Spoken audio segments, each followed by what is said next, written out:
Welcome aboard the BK Escape Pod. That's right, it's the augmented and bionic podcast version of the live show you can hear Saturdays from 10 a.m. till 12 p.m. Eastern on 100.3 FM and AM 1450 WBHF Radio. You can stream the show live there Saturdays at WBHFradio.org or on the free Tunein app. Look out, here we go.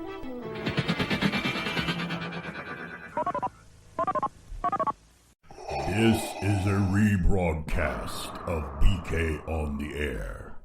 If you hear a telephone number, please don't call, as you will become one with the dark side of the Force.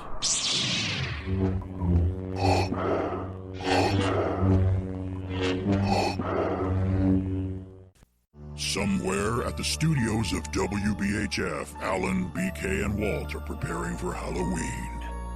Hey, I'm really excited. We're dressing up this year for our Halloween spooktacular show. I've decided to go as Freddy Krueger. Wow, that looks great. Love the hat and claws. Let's hear your best Freddy. I've been away from my children for far too long. Awesome! Walt, you look great as Jason from Friday the 13th. Perfect hockey mask. Let's hear it.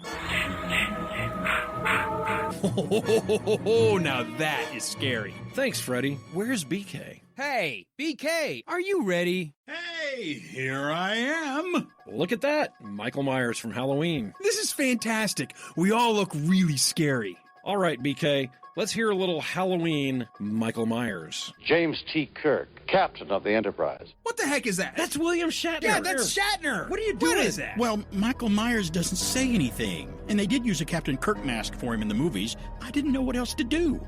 Tune in Sunday, October 31st, Halloween night, for the WBHF Halloween Spooktacular, 9 p.m. till midnight Eastern. You'll have a frighteningly ghoulish time on 100.3 FM and AM 1450 WBHF and on the TuneIn app.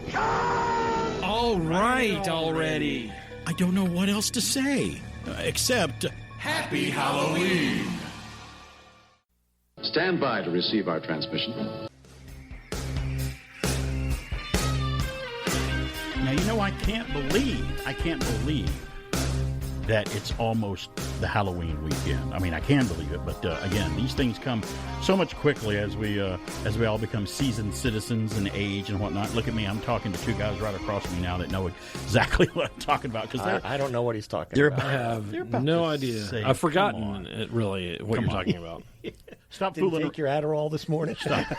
Stop fooling around. I don't remember. Stop fooling around. All three of us have aged since we got to the studio this morning. We can just see ourselves age. It's like, oh, look, I have a new spot on my hand. It's like the movie Thinner. Right. Except I'm not thinner. Except I think I'm bigger than I was when I came in here. I'm starting to really identify.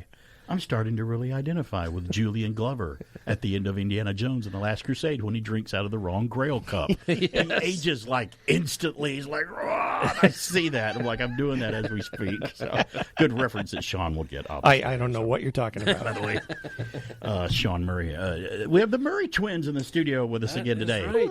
Let's say a little prayer because the last time you guys are in here, talk about problems.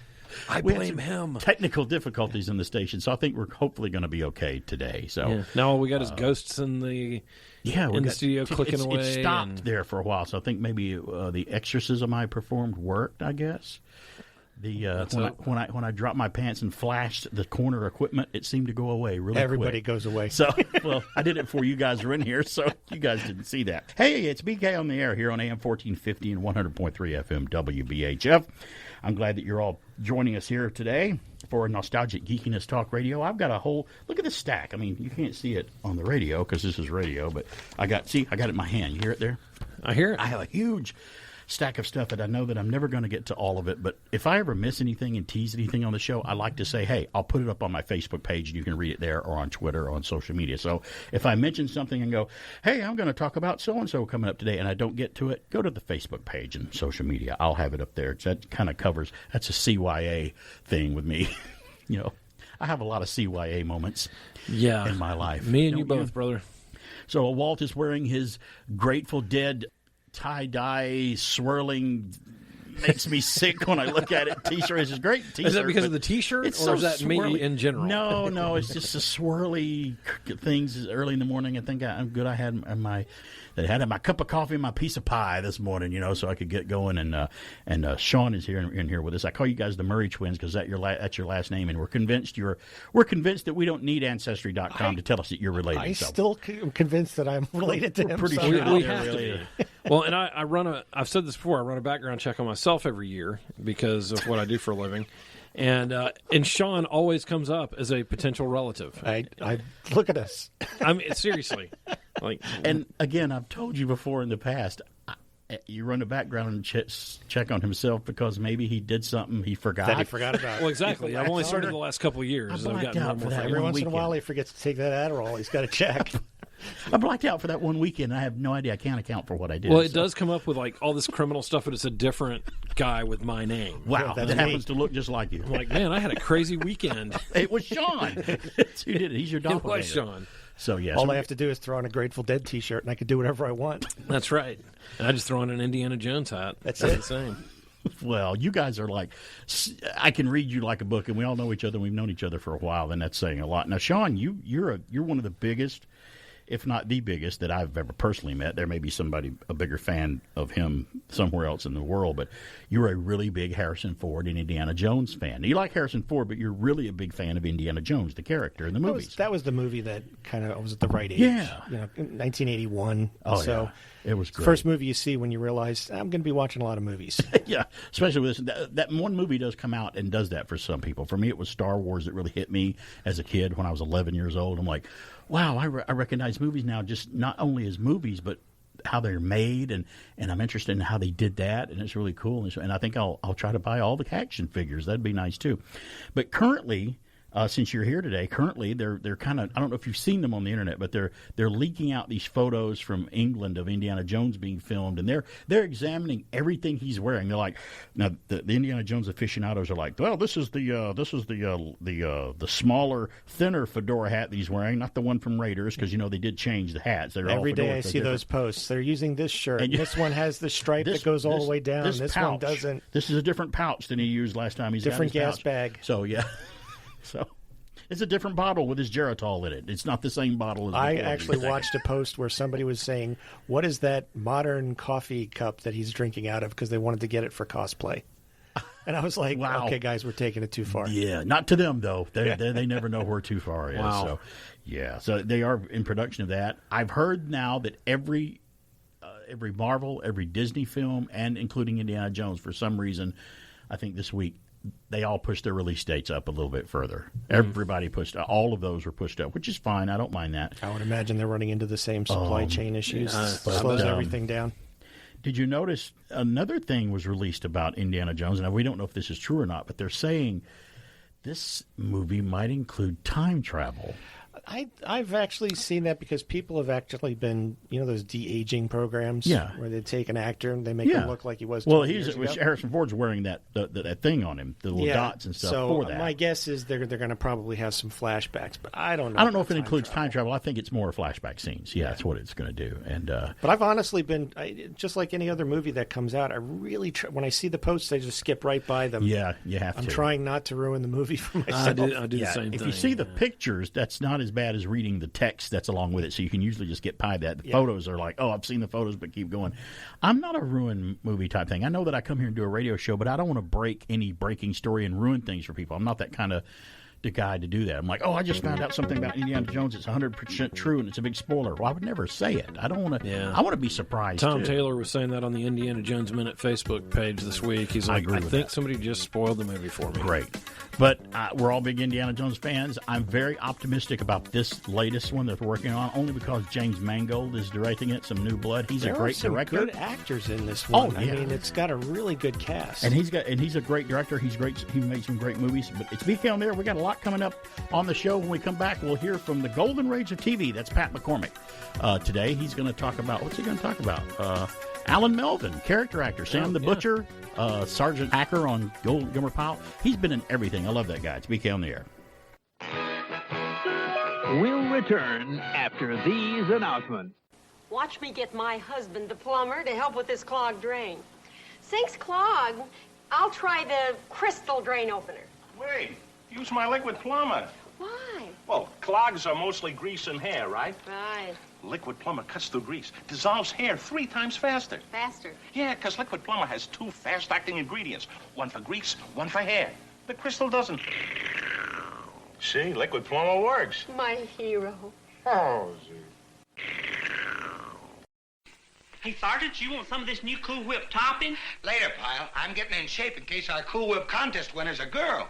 Anybody can win a trip to Hollywood and a guest appearance on the show. With us? Yeah. What a prize. Just send your name and address and the side label, or write the words Cool Whip on a piece of paper. Get full details at your grocer's freezer. Over 1,000 other prizes, too. Cool Whip. Mmm. Pile!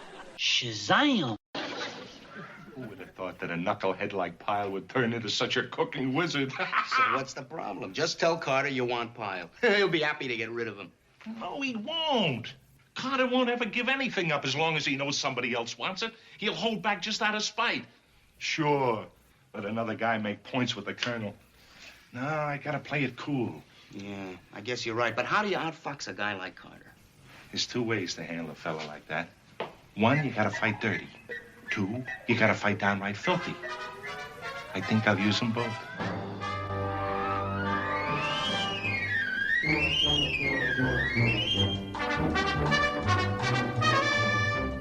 You are listening to BK on the Air on AM 1450, FM 100.3, and online on the Tunein radio app. Now, back to a guy who'll make you feel really young, mostly because he's so old. It's BK on the Air. Greetings, fellow classic TV fans. Many supporting actors have made significant contributions to our favorite classic shows, and Alan Melvin is one such actor. He logged hundreds of memorable bit parts, which also included steady roles. During his 40-year career, Alan was arguably one of the most recognizable faces and voices on television. Perhaps Melvin's most memorable role was as Alice's love interest, Sam the Butcher, on The Brady Bunch. However, his television career began during the 1950s. While performing on Broadway, Alan landed the role of Corporal Steve Henshaw on the comedy classic The Phil Silvers Show. One of my favorite Andy Griffith episodes was titled Lawman Barney. Melvin played a heavy, which he did just as easily as his lighter roles. Ultimately, he appeared as 8 different characters on that show. Another one of Alan's more steady roles was on the Andy Griffith spin-off, Gomer Pyle USMC. There, he played Sergeant Carter's arch rival, Sergeant Charlie Hacker. Melvin also made a huge mark in voiceover acting. 2 of my favorites were as the Banana Splits lion guitarist Trooper and as Magilla Gorilla. In the 70s, he landed a recurring role as Archie Bunker's best buddy, Barney Hefner. It was a role which he continued in the spin-off Archie Bunker's Place. He also voiced many TV commercials, and for 15 years, he held down the role of Al the Plumber for the Liquid Plumber brand. During his later years, Alan Melvin capped his illustrious career by devoting his work mainly to cartoon voiceovers until his retirement in 1994. This is Pat McCormick with your retro TV trivia from the Golden Rage of TV. You can also find me on YouTube, Facebook, and Instagram at Golden Rage of TV and on Twitter at Golden Rage of TV1. And now back to BK on the Air. Thank you, Pat. Alan Melvin. That's the type of actor. I always wanted to be the type of actor in Hollywood where people would go, I know that guy. Yeah. Don't know what his name is, but he's in everything, and I know that guy. That's the kind of guy I always wanted to be because character actors always have work. They work even more steadily, I think, than leading men and leading actresses or whatever. But Alan Melvin, what a fantastic actor. Even as a kid, I'm like, Sergeant Bilko. Gomer Pyle as a Sergeant Hacker on Gomer Pyle. Then he went on to be in Sam the Butcher, as you heard Pat talk about on the Brady Bunch. Then even later, I'm like, hey, it's Barney. That's Archie Bunker's neighbor on All in the Family, and then Archie Bunker's Place. When it turned into that show, he had a much bigger role in that show. And I think they interviewed him once, and he goes, people once compared Carol O'Connor and I to Ralph and Ed Norton on The Honeymooners because we were kind of like that, and we were kind of go for that, and they achieved it. What a funny guy! And I always tried to connect them. I'm like, okay, he started out in the military with Bilko, then he transferred to the Marine Corps. and Gomer Pyle. Then he got out of the Marines and changed his name to Sam the Butcher and opened up a butcher shop. I'm saying he's the same guy that over the years are connecting it all together. You connect all those universes. Right. And then when he moved out of the town where he was the butcher, he's like, I think I'll move to New York. So the guy moved to New York, changed his name again because, I don't know, maybe he's wanted or something. Changed his name to Barney Hefner and moved next to Archie Bunker. Well, and so you'd want to be one of those actors that is successful but not recognizable. Right. But you recognize like you can me, still but go you to don't the know who grocery I am. store. Yeah. Or people will come up and go, hey, aren't you yeah. Fill in the blank, I'll be like, am I? Really? Yeah, my brother-in-law said that when he was living in L.A. that he ran into the guy who played Newman on Seinfeld. Who Right. Cartersville. Yeah, Wayne Knight. Yeah, who was in Jurassic Park. Yep. Yeah. And he walked by and he said, hey, you're Wayne Knight. And he's like, yeah. He goes, love your stuff, but I'm not going to bother you. He said, thank you. I think they love stuff like that. I understand William Shatner's that way. Sometimes he's not always, want to talk about Star Trek. Yeah. But that's funny. I think I said Rowan Atkinson, the guy that played Mr. Bean and then Blackadder, the funny guy. He was so funny. And I'd forgotten the other day. I was watching.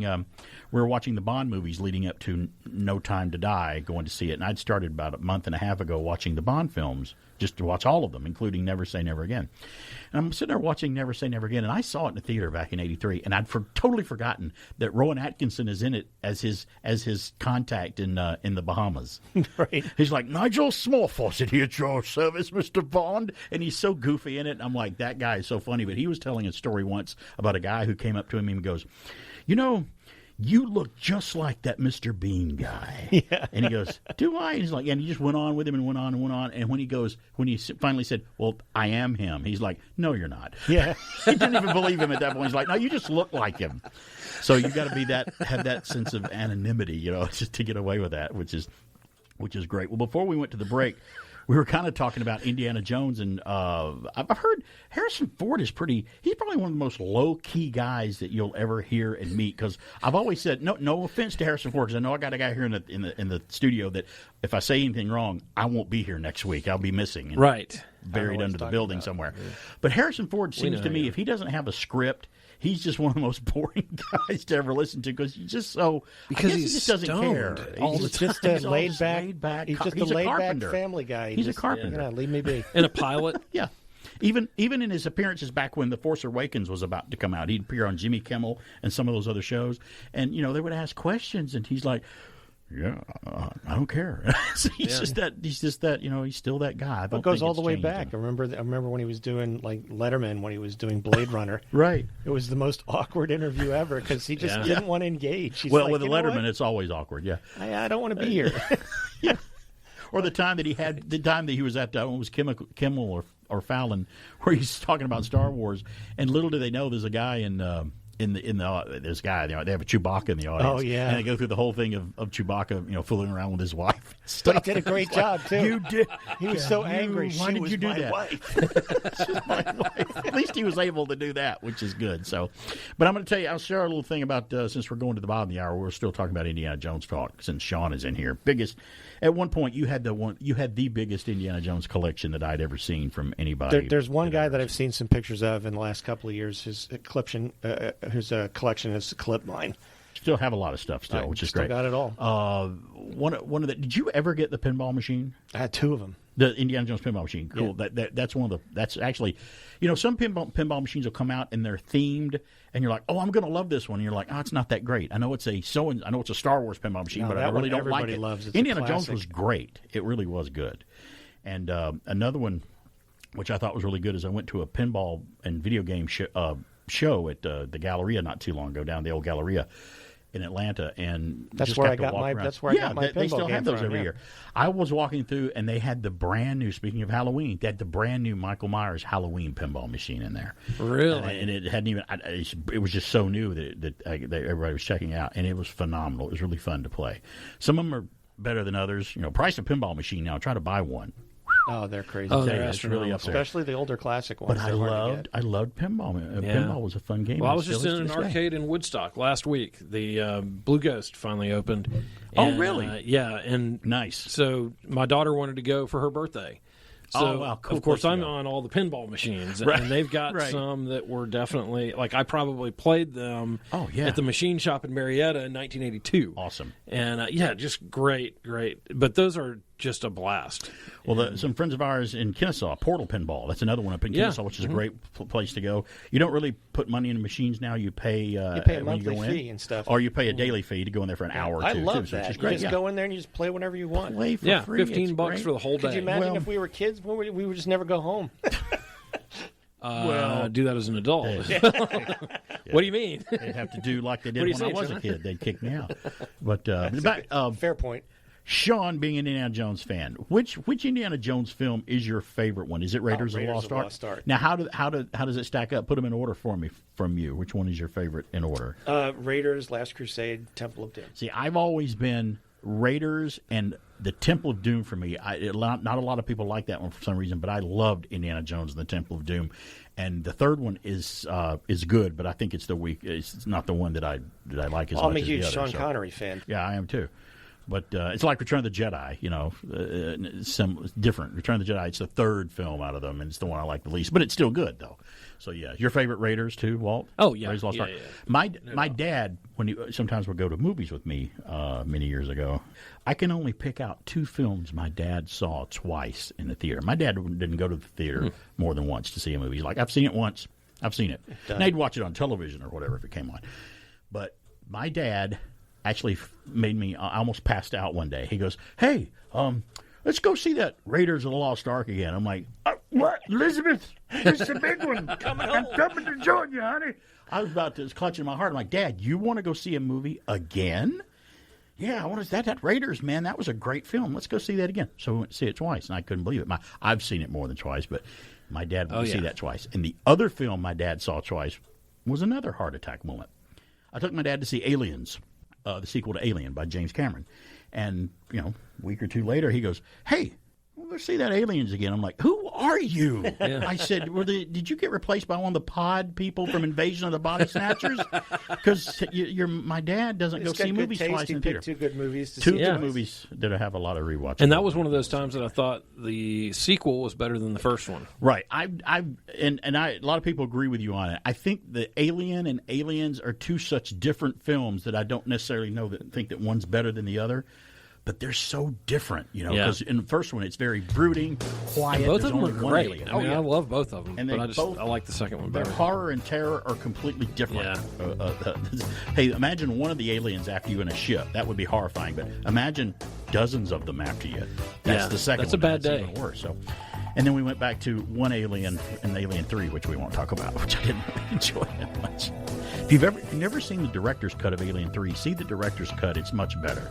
They really messed it up in the editing process. It was terrible. As producers usually do when they get a hold of the movie. They'll go, we don't like what you've done here. We're going to change this and put our own spin on it. I saw the same thing recently with Blade Runner. Blade Runner, you final can watch cut. The final cut, and it was actually a very different. BK on the air. We're going to take a break. We'll be back. Groovy. Somewhere at the studios of WBHF, Alan, BK, and Walt are preparing for Halloween. Hey, I'm really excited. We're dressing up this year for our Halloween spooktacular show. I've decided to go as Freddy Krueger. Wow, that looks great. Love the hat and claws. Let's hear your best Freddy. I've been away from my children for far too long. Awesome! Walt, you look great as Jason from Friday the 13th. Perfect hockey mask. Let's hear it. Oh, now that is scary. Thanks, Freddy. Where's BK? Hey, BK, are you ready? Hey, here I am. Look at that. Michael Myers from Halloween. This is fantastic. We all look really scary. All right, BK. Let's hear a little Halloween Michael Myers. James T. Kirk, captain of the Enterprise. What the heck is that? That's William Shatner. Yeah, that's Shatner. What are you doing? What is that? Well, Michael Myers doesn't say anything. And they did use a Captain Kirk mask for him in the movies. I didn't know what else to do. Tune in Sunday, October 31st, Halloween night for the WBHF Halloween Spooktacular, 9 p.m. to midnight Eastern. You'll have a frighteningly ghoulish time on 100.3 FM and AM 1450 WBHF and on the Tunein app. All right already. I don't know what else to say, except Happy Halloween. Do you mind telling me what this is all about, mister? I love watching scary movies while cuddled up with my delicious chocolate cereal, Count Chocula. Switch to something better, you chockaloon. My delicious strawberry-flavored Frankenberry. Tune in, Frank. Count Chocula has chocolate marshmallows. Wrong channel, Choc. Frankenberry has delicious strawberry-flavored marshmallows. Kids love Count Chocula. Kids love Frankenberry. And I love their commercials. You can enjoy this nutritious breakfast with Frankenberry. Count Chocula. WBHF in Cartersville. Yes, don't forget to tune in on Halloween night next weekend, which is on a Sunday. We had a good time last year because it was on a Saturday, and Halloween should be on every Saturday. They should just change it. It should. This year we get to stay here till midnight and then go to work the next morning. Which is fine with me because we've done it on weekdays before. But we do it because we love to do it. We don't care. Well, the good thing this time is we start the week exhausted. Yeah, that's always fun. And I sleep in on weekdays now, so it's okay for me. I can do it. Yes, absolutely. But yes, join us for our Halloween Spooktacular. We do it every year. I cannot believe it's the 7th year that we've done it. We'll talk about Halloween stuff, memories. We got our favorite movies, or we'll talk about candy. We talk about a little bit of everything. But this year I want to change it up a little bit, and I want to try to get everyone's idea. If you could give your own personal Academy Award to someone on our show this next Sunday on Halloween night, who would you give it to, and why would you give it to them? It doesn't matter if they've won an award before, like an Academy Award.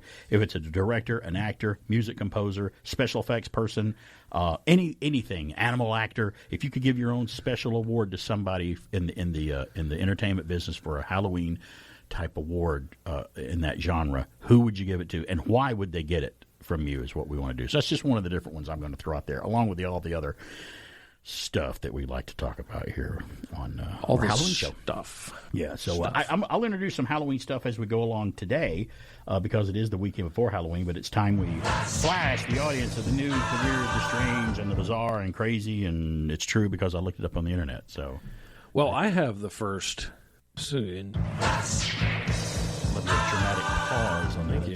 You should trademark that. I really should. I should do something. From UPI. And I know exactly why you picked this one for me now. You're going to find out, yeah. A Grateful Dead T-shirt from the band's original merchandise was auctioned for a record-breaking price, as it should have been. Eddie Bruce at the Rockin' Shop should know about this. I bet he does already. Oh, I bet he does, yeah. Eddie's got a good shop over there, by the way. The 1967 shirt, sold as a part of Southby's From the Vault, property from the Grateful Dead and Friends, sold for $17,640, setting a new world's record for the most money spent on a vintage rock shirt. It was more than the one you gave for the one you're wearing. Oh, right? mine was $23. A little bit more on okay. edead.com. Yeah, no, $17,000 for a shirt, probably not going to do it. The previous record was set in 2011 when a vintage Led Zeppelin shirt sold for only $10,000 on eBay. Wow, that much less. The Grateful Dead shirt was one of the band's first pieces of official merchandise and was designed by Alan Gut Turk, a Hell's Angel and graphic artist. What a credit. What a credit there. Who was a prominent figure in California's counterculture movement in the 60s. The winning bidder, Bo Bushnell, operates the Outlaw Archive account on Instagram, which is dedicated to the 1960s motorcycle culture. Okay. Wow. So well, that's you can't think of another. Trying to name another rock group in history. I mean, you could say the Beatles, sure, but even the Grateful Dead has just this loyal following that's just unmatched in rock and roll. So I was at the Dead and Company concert last week, and you had people. I mean, you literally had people in their 80s there, and you had people in their 20s there. Right, and yeah, everywhere in of between. course. It is a very eclectic group. It's an awesome fan base. That reminded me when we went in 2017 to see Jeff Lynne and ELO. I looked around. I looked around the State Farm Arena, which was packed, by the way, in Atlanta, and I said, I see people in here that are 9, 10 years old, and people in here who are 80-something years old. It's crazy. Some groups do that. They kind of run the gambit between ages, which I think is good. 770-386-1450 is our number. Somebody calling in right now. Hey, it's BK on the air. Who's this? It's me. It's you. Hey, you. Or me all the time. 24/7 alive and kicking. Vintage Brian. Are you getting ready for Halloween with the kiddies and the grandkids and all that good stuff, Brian? Oh, yeah. I've got everything from a transformer to, I think one of them's dressed as a baby cow. So if a Transformer was to run into a cow, that could be good or bad. If it's a Decepticon or one of the other good guys, I mean, that could be a bad thing, you know. Well, I figure if a Transformer crossed with that cow, we could have milkshake cheese. That's right. The stranger things have happened, so that's awesome. Well, you got kids and grandkids, so it should be a good Halloween for you this year. Yeah, I've got 6 altogether, so we'll see who comes by and who gets the most candy. The candy Papa likes best. Right, that would probably be you would get the most candy, if I know you correctly, yeah. Oh, yeah, me and all my diabetic stuff, I'd be real good there. Somewhere the coma's shaking in the floor. Sometimes you have to ask the question, is it worth it? Maybe it is. I don't know. Just go ahead and just don't bite the bullet, bite the Tootsie Roll. Because if it's Skittles there. It's going after the Skittles. Good. Everybody has their favorite But now candy. you talking about horror awards and all that. You've got to give a horror award to Johnny M. Chu. He directed that piece of horrific movie called Jim and the Hologram. Oh, so you're going to give him a horrible award for different reasons. Oh, my goodness. That, a raspberry, or a ball bat, anyone he chose. Well, if we go in that direction, we could have a whole different story about bad movies and bad filmmaking. But Caddyshack 2, I'm coming downtown. Caddyshack 2. Why Caddyshack 2? Why? Walt just had a coronary there for a second when you mentioned that movie because we can't believe that movie was even made. I still deny that it was ever made. Yeah, there's a Caddyshack 2. There's a 4th Indiana Jones movie. I didn't know that. Hey, I'd watch The Crystal Skull before I'd watch Caddyshack 2. I really would. I'd have to and agree. Hey, Dan Aykroyd is in The Temple of Doom. People may not know that, but he is. Well, So that I would technically watch was Nothing But Caddyshack Trouble 2. with Chevy Chase before I'd watch either one of them two, and that might say a lot. Well, if you had to go the route that we're going, I'm going to put you on the spot, Brian. If you had to give a Brian Award to someone in horror that deserves it for being awesome, who would you give one to just right on the spot? No question. There's only 2 people that come to my mind, Kane Hodder and Robert Englund. Okay. Two bad guy actors. Fantastic. You got Jason and Freddy Krueger there. Yeah. They did deserve an award, I think so. Very much so. And William Shatner's mask. William Shatner's mask. Mask. Did you hear our Halloween spot? I guess you did. Oh, yeah. You know I'm out here lurking somewhere. Well, Halloween I'm night. like the great Mako shark. You're like the Energizer Bunny. Halloween night, make sure you're tuned in and even give us a call if you get a chance while you're out there running around Halloween night. We'll be here. All right, Barry. Y'all have a good one. It's always a pleasure speaking with you. Always a pleasure with you being out there. Talk to you later. Vintage Brian out there. Been a long-time listener to the show. He used to listen to me when I was at that other radio station. Yeah, he's been with us a long time. That's great. So is Eric and a lot of other people that actually email me off the air that don't want to go on the air because they just don't want to talk. I guess they're embarrassed or scared. It's BK on the air. We'll be back. That's it, man. Game over, man. It's game over. I drink Dr. Pepper and I'm proud. I'm part of an original crowd. And if you look around these days, there seems to be a Dr. Pepper craze. I'm a pepper, he's a pepper, she's a pepper, we're a pepper. Wouldn't you like to be a pepper too? I'm a pepper, he's a pepper, she's a pepper. If you drink Dr. Pepper, you're a pepper too. Be a pepper, drink Dr. Pepper. Be a pepper, drink. Beat inflation, folks, with Woolworth Dollar Day Super Values. Just $1 buys a whisk-on pan set or a bucket of 24 sponges. Your choice of steel oven pans, Super Seal food containers, or Camaro 20 exposure color film. Get 2 polyester blankets for just $7, vinyl lampshades for just $5. See our circular for hundreds of Dollar Day Super Values. It's like inflation never happened at Woolworth now. Ahoy, mateys. This is KAB Antonio Bay. Stevie Wayne here, beaming a signal across the sea. For the men of the seagrass, 15 miles out tonight, a warm hello, and keep a watch out for that fog bank heading in from the east. Now, in the meantime, relax with me while I play this song from the Coupe de Villes, dedicated just to you. Boy, would I like to meet her.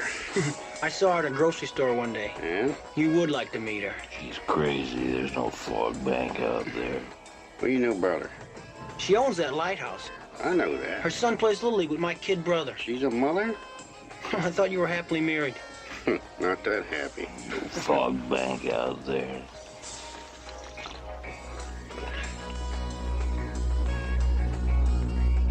Hey. There's a fog bank out there. All right. I'm drunk enough.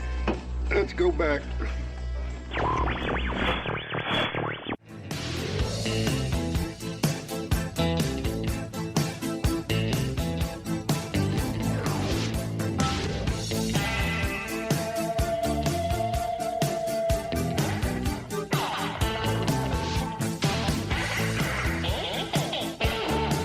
Oh, a little Abracadabra by Steve Miller. Talk about magic and sorcery and Halloween.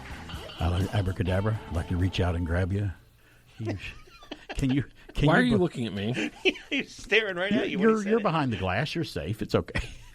Can you believe that was Steve Miller's biggest hit he ever had in 1982? Out of all the hits he had, which was great, he ruled the 70s. Yeah, but when Abracadabra came out in 1982, I think it's the biggest hit he ever had. And after that, I don't think he had a song that cracked the top 10 after that. It was almost like that on the radio every 30 minutes. Peaked with crazy. That, and then it went. I don't know. And I've always loved Steve Miller. He's a great guitarist, great artist. Yeah. Seen him in concert a couple of times.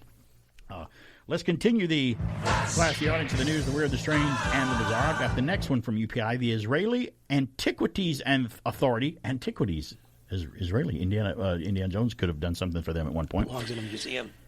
I don't know if this does. Listen to this. I know you probably heard about this week. They said a diver off the country's northern coast in Israel found a 900-year-old sword believed to have belonged to a knight during the Crusades. Isn't that crazy? That stuff amazes me. I love that. And we were talking a few weeks ago, what movie prop would you most like to have from any film?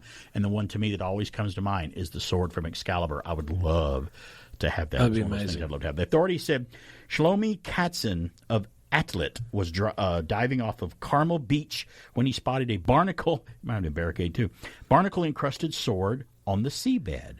He took the sword to the Northern District Office of Antiquities at the Robbery Prevention Unit, which handled the artifact, off to the National Treasures Department. Quote, the sword, which has been preserved in perfect condition, is a beautiful and rare find and evidently belonged to a Crusader knight, the inspector for the Israel Antiquities Authority Robbery Prevention Unit told the Times of Israel. Officials said the sword will be cleaned and studied by experts before going on display. Well, I hope so, because I'd love to see that, because they say it's in great shape. I saw the picture of it where they found that it was just sitting on the sand, yeah, just covered with barnacles and stuff. Yeah. It would not last in the salt water. It's amazing to me that it was in that good a condition. Yeah, and I'm like, I haven't seen it without the barnacles on it yet. You know that they take great care chopping those things off of there and chiseling it off, because they don't want to damage it. Because I just love to see something that old from the Crusades, because that era has always fascinated me with the King Arthur and Excalibur and the knights and the Crusade knights of King Richard and stuff like that. I've always loved that kind of stuff and have read up a lot about it, and I would love to see a real sword like that. Well, if I ever find one, that will be added to the Walt Murray collection at my house, and I will bring it into the station. Well, I don't know. Well, I don't know about that, because if you find one, you might just sell it. Good point. The money that you get to take us all on around the world trip. Why did he say take us? Right. Yeah. Who are you guys? Including I was going you. to say that broke down at some point. Including you. He's a Murray. He's going to disappear. It broke down after Cell. We were joking a couple of weeks ago. She's like, what do we do if we win the lottery, honey? I'm like, forget a lot of relatives. Vanish. Because we're going to have relatives out of the woodwork go, I know I'm your 12th cousin 3 times removed, but I haven't seen you in a long time. How you doing? I'm Love like, you, pal. get away from me. Yeah. So changed my phone number. Just got out of prison. This. Do not talk to me. Yeah. First of all, I said, if we win millions of dollars, you won't see us for at least a couple of years, because we're going to take a trip around the world. Because we're going to go We're going to be blow gone. it. We're going to be gone. Well, I'm going to do what Clark We're gonna Howard go said. blow every penny. There's a local talk show host that helps you save money in Atlanta on WSB in the Atlanta area named Clark Howard. He goes, if you ever win the lottery, and I believe in this, he goes, if you win, no matter what it is, if you win $1 million, $10 million, $20 million, whatever, take 15 to 10% of it right off the top and just blow it. He goes, just do it. Get it out of your system. Take 10% of it, and that's a lot of any large amount, 20%. Blow it. Just blow it and get it out of your system, and that'll take care of that, and then you can be sensible about the rest of it and do what you want. So I agree with that totally. Absolutely. Some of us blow it when we don't have the lottery winnings. That is sometimes, true. So we have to be careful. I've learned my lesson. That's called debt. It's called collecting things. I got too many things up. Well, I have got the next news. From the UPI, a glass vase purchased for $4.99 at a thrift store in the Pacific Northwest is expected to sell for up to $15,000. Another one of these. After it was identified as a rare piece from 1902. Sean, we've had so many stories. Alan and I will see these stories. I moved into a house and found something in the basement. Thought it was crap. Turns out to be from the 16th century painting. And I'm like, painting for 25 cents at a yard all sale. I find is bottle caps and banana peels. Well, Heritage Auctions said that the October 28th Tiffany and somebody else and Art Glass, including Art. It's somebody else. That means we can't pronounce. You give me the name. these with a whole bunch of these hey, I get those names all the I time. can't pronounce.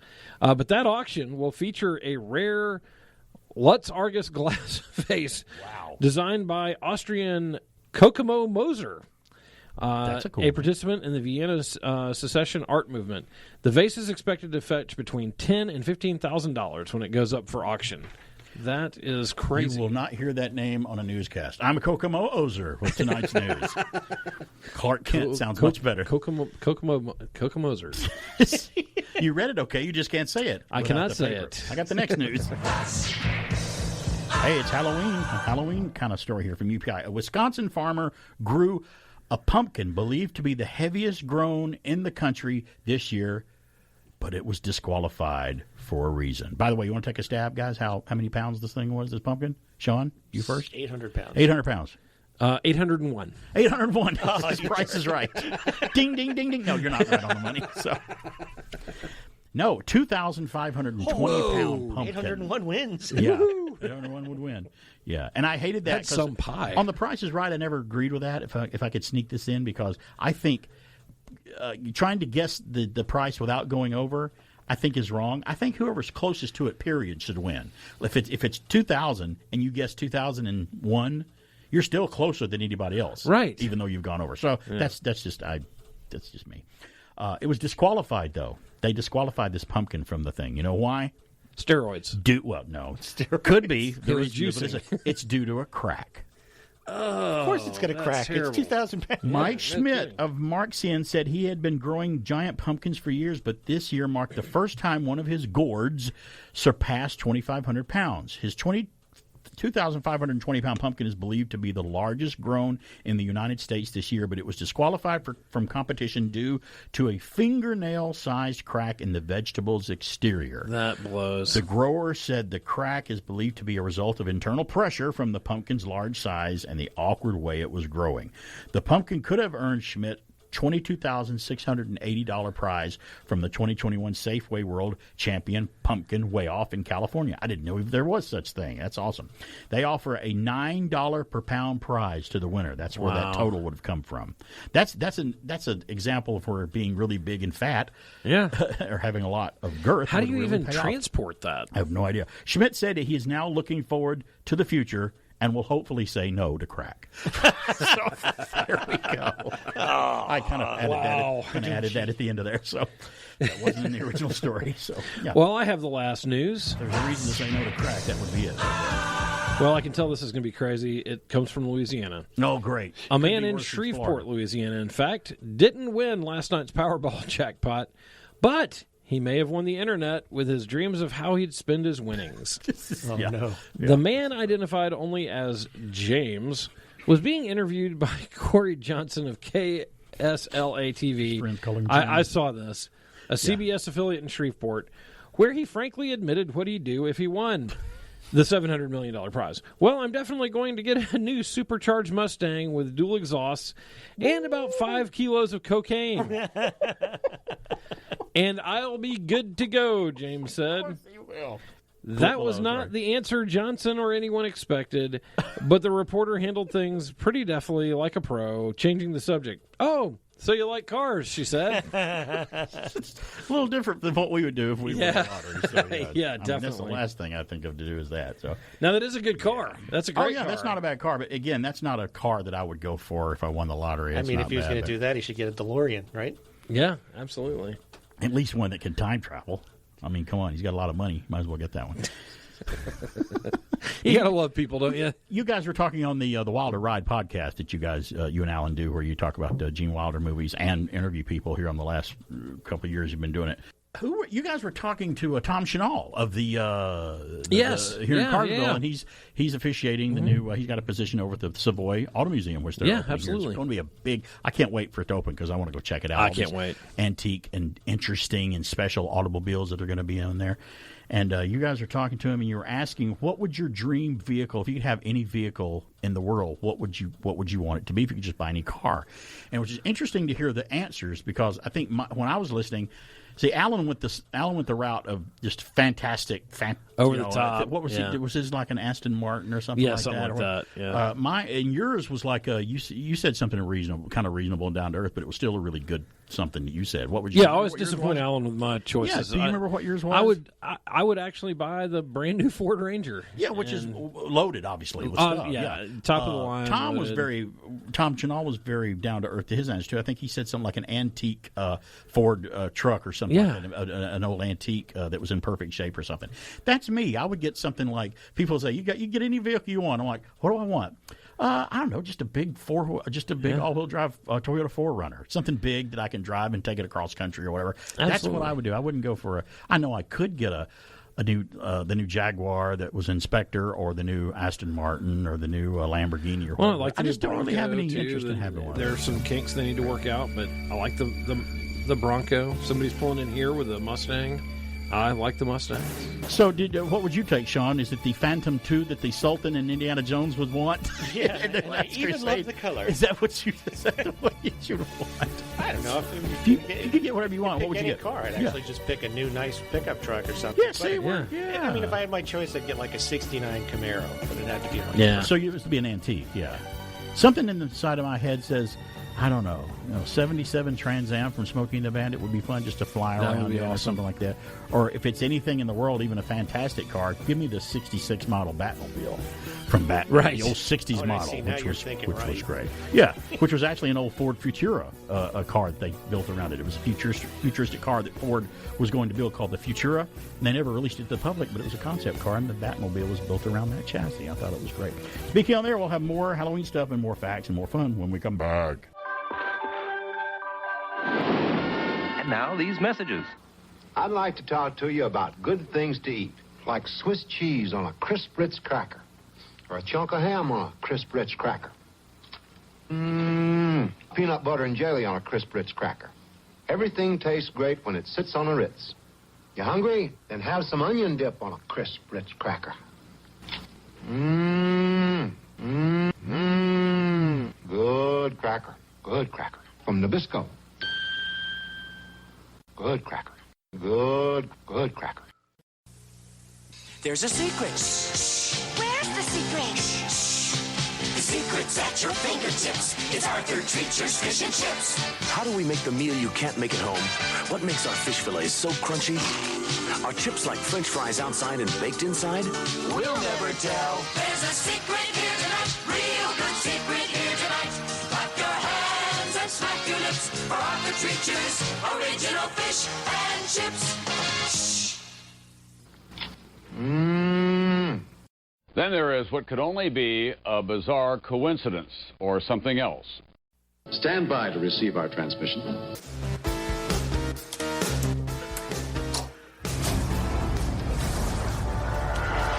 Welcome to another edition of Star Wars Extra, bringing you the latest from the Star Wars galaxy. I'm your host, Mike Mann. Hello there. This week kicked off once again with a behind-the-scenes look from MakingStarWars.net. This time focusing on The Mandalorian Season 3. First, from a production aspect, The Mandalorian is well known for utilizing ILM's legendary stagecraft system, which uses a giant LED screen that wraps around the physical set to absolutely immerse the cast into settings and locations. However, for Season 3, shots have been leaked for the filming using multiple large blue screens with physical terrain, much like the Kenobi leak from last week's episode. How this may alter the tone of the series, if at all, will be highly anticipated. Next, a scene is described featuring roughly 75 Mandalorians. This fact is an amazement while making sense at the same time. At the end of Season 2, Din Djarin bested Moff Gideon in battle, thus acquiring the Darksaber and making him the Mandalore. the leader of the thought-to-be-extinct Mandalorian people. And a leader needs an army, bringing in the possible 75 Mandalorian warriors. However, on the other hand, The Mandalorian takes place 5 years after Return of the Jedi, and the Mandalorian people are all but legendary at this point, with only a few known to be scattered across the galaxy. Also to be noted is that fans did not see any Mandalorians in the sequel trilogy, adding to the extinction theory. But as we saw in Season 1, many warriors were living underground in groups. This would most likely play out that Djarin could rally his people, thus entering the 75 warriors. Will Star Wars fans see a new Mandalorian army in Season 3? The chances are very probable that they will make their way to the series. But fans have to wait to find out when The Mandalorian Season 3 debuts in 2022 on Disney+. I like it. Also this week comes the release of the Star Wars Secrets of the Sith book, which give fans the first ever canon appearance of the mysterious and legendary Sith Lord Darth Plagueis the Wise. Fans will remember the tragedy of Darth Plagueis the Wise, as told by Palpatine in Revenge of the Sith. However, now a shrouded figure with glowing red eyes appears behind Palpatine in a Sith lineage picture, which also features Darth Vader, Kylo Ren, and Rey. There has additionally been speculation that Plagueis will be making his live-action debut in Leslie Headland's Star Wars Acolyte series, which would make this visual a soft opener for the Dark Lord. While time will tell on the latter appearance, Star Wars Secrets of the Sith, as told by Palpatine himself, is currently available wherever books are sold. All right, on. Before we go, the creative team at Star Wars Extra would like to wish a very happy birthday to Sam Witwer, who has been the voice of Maul throughout the character's animated story, along with his appearance in Solo, a Star Wars story. Happy birthday, Sam, and thank you for your continued additions to the Star Wars universe.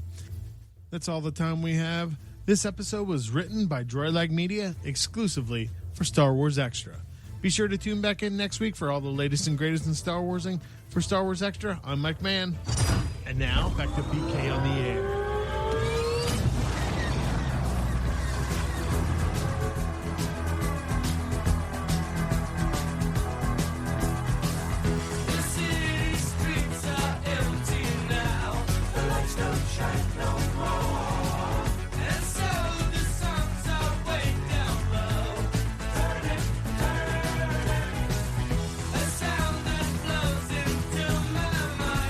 Thank you, Mike Mann. We're back. It's BK on the air. Another classic rock album, at least to me, turned 44 years old this week in 1977. That's Out of the Blue by the Electric Light Orchestra. One of the biggest albums they ever did. When you were gone, I turned to stone. One of the hits off the album, Turned to Stone, Sweet Talking Woman, Mr. Blue Sky, which was revised and reused in Guardians of the Galaxy Volume 2 at the beginning. What a great group. It's no secret that they're one of my favorites. Jeff Lynne went on to produce the Beatles, Tom Petty, the Traveling Wilburys. He produced Roy Orbison, Joe Walsh. He's worked with so many people. If the Beatles bring you in to produce their new album, you know, back in when they did their Free as a Bird song with John Lennon, you must be pretty talented for them to bring you in, because he's friends with George Harrison. He's probably one of the most under-recognized talents very much so. in rock music. And I recognize him quite a bit. There always comes a part up here on Turn to Stone that I always like to do. It's the part where they talk really fast. And when I play it on the radio, I try to go ahead and do it. So I'm going to do it right now. I learned to do this as a kid, and I think I can still do it as an adult. And it's just a little stupid thing that I'm proud of. So here it is. I want you to give it a try. Yes, I'm turning to stone because you ain't coming online. You're coming home if I turn to stone. You've been gone for so long and I can't hear you. Yes, I'm turning to stone. That may be the most impressive thing I've ever seen you do. Well, you know, that's saying a lot, because that's about as good as it gets with me. Well, I don't really pay too much attention, so dumbass. You may have done other great things, but no, you're right. I haven't. 770-386-1450 is our number. It's BK on the air. No, that's it. That's about as great as I get. That you peaked. That's it. You just peaked. I've peaked. Yeah. Right now. Yeah. 11, 12. But the problem is, it's the same peak over and over again. That's all I can do. I just repeat it over and over again like a rerun. On Saturday, the 23rd of October, you hit your high point. Yeah, I was there. There's no, you were there to see it. All right, let's go get lunch. We're going to erect a plaque right here on the wall. He said erect. Hey, booger. I can do it. I can do the podcast. Give us a call, 770-386-1450, if you want to add to anything we're talking about today. We're talking about Halloween. album anniversaries, and Star Wars. Just had the Star Wars extra report. I do want to remind everybody, again, Halloween's coming up, and you can see some horror films in the theater if you want to go, right here from flashbackcinema.net. If you've never seen Stanley Kubrick's The Shining in the theater, it is, and to me, people list their scariest movies of all time. I think Alan Sanders says he thinks The Exorcist probably is one of his scariest ones. My scariest movie that it always gives me a chill somewhere every time I watch it is The Shining with Jack Nicholson, Stanley Kubrick. There's just something about that movie being isolated in the Overlook Hotel with no one around, and ghosts are there, and they're slowly taking you over, and they're wanting to kill you, and there's just stuff going on. It's just nightmarish to watch, and I love every minute of it. Sunday, October 31st, Halloween. Don't go after 9 p.m. because you want to be able to listen to us here at WBHF on the Halloween Spooktacular. But you can go Sunday, October the 31st, and Wednesday, November 3rd, and see The Shining. And go to flashbackcinema.net just to see where it's playing. They're also going to play Alfred Hitchcock's Vertigo in the theater, flashbackcinema.net, on Sunday, October 24th, and Wednesday, actually, that's tomorrow, and Wednesday, October 27th. So tomorrow and this upcoming week, you'll be able to see Vertigo.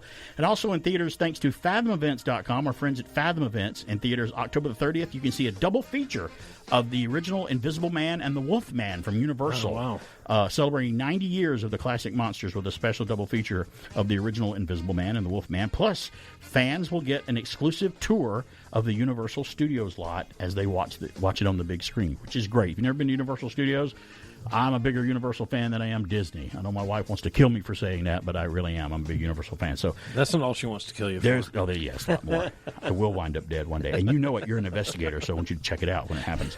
Speaking on the air, you can see horror films in the theater. Go see them. It's Halloween coming up. Ooh, I love this song.